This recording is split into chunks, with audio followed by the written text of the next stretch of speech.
It was sheer devastation. That's what a tour of Jasper, Alberta's town site revealed. Parks Canada saying wildfires destroyed about a third of the local structures, that more than 300 people may have lost their homes or even their businesses. Joining us this morning is Vicki Korogonas. She's a Jasper resident, and she's also the owner of Pine Bungalow Cabins in Jasper. Vicki, first of all, I'm really sorry to share with our viewers that you lost your home in these fires. What do you also know about the condition of the Pine Bungalows? As of yesterday, we found out that Pine Bungalows is still intact. The buildings are still standing. We were cautioned that the fires aren't under control.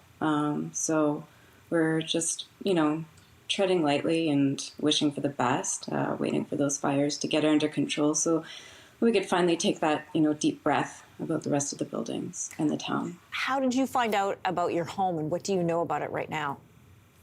My home has been leveled. It burnt to the ground along with the rest of the homes on our street.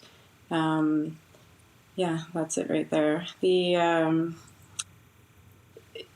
was through locals, just sending pictures. A lot of our volunteer firefighters in Parks Canada employees are residents of Jasper, and maybe they weren't allowed to take photos, but we got some, and we were able to get confirmation quite quickly.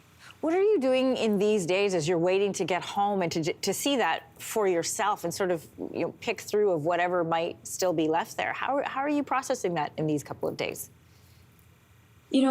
Being surrounded by the rest of the evacuees have certainly helped. I'm thankfully with my family. My extended family is also from Jasper.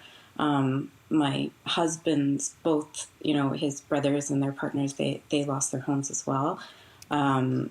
So being together with the rest of the evacuees has definitely helped. I think just planning is keeping us going, trying to figure out next steps.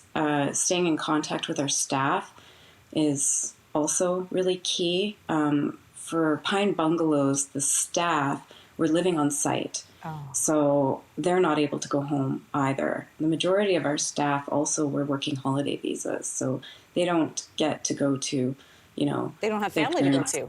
Yeah, their parents' house in Alberta or BC. So we have them in hotels in Edmonton and Calgary, and, we're making food drops. And Vicki, you're carrying a lot. You're carrying this responsibility for your employees and for the people who worked at Pine Bungalows. You're trying to process the loss of something so personal, which is your home, and I'm glad that you've got the support of other family members. You mentioned you're getting through some of it by planning. So what are your next steps? First, we have to make sure that it's safe to re-enter. And I know that everyone's impatient to get back to see what kind of damage their current standing buildings are in. But we just got to make sure that it's safe to get back. Critical infrastructure is something that we've consistently heard on the news. We've got to make sure that that's protected. Otherwise, it'll be a year before we get back in. So from my understanding is critical infrastructure, who works at critical infrastructure? Did they lose their homes? Are they able to support, everything? And then from what I understand, it's critical retail. So gas stations, grocery stores, pharmacies, and then we get to come back in. And when we come back in, from a business standpoint, certainly I don't think tourism is going to, be as strong as it was for the next couple of weeks. So if that means we have to, house whoever it is that's coming through to help rebuild Jasper, then let's do it. Vicki, just before I let you go, I'm speaking with people who lost homes in Linton, and I spent some time out in Fort Mac after the wildfires went through there. When you go home, and you've shown us the pictures of your house, which is leveled, what are you going to be looking for? What are you hoping to find? I think it's pretty safe to say that everything is gone. I do have to say that, I am fortunate enough where we had just built a house in Calgary, so we have shelter to go to.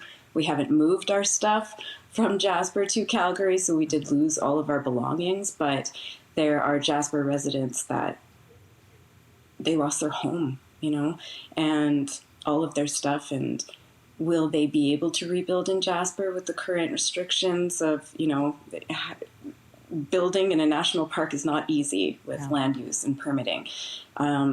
It is scary to think that Jasper won't be the same, but I will try my hardest, and I know my husband won't stop until we can help everyone rebuild Jasper. Vicki, you're showing remarkable strength given what you have lost and the uncertainty that's happening both to you now and in the days to come. Thanks for coming on Your Morning today. We appreciate it. And again, I'm really sorry to hear about your house. Thank you. Thanks for having me. Hey, thanks for watching. If you liked this, be sure to subscribe here, or you can check out more Your Morning videos right here.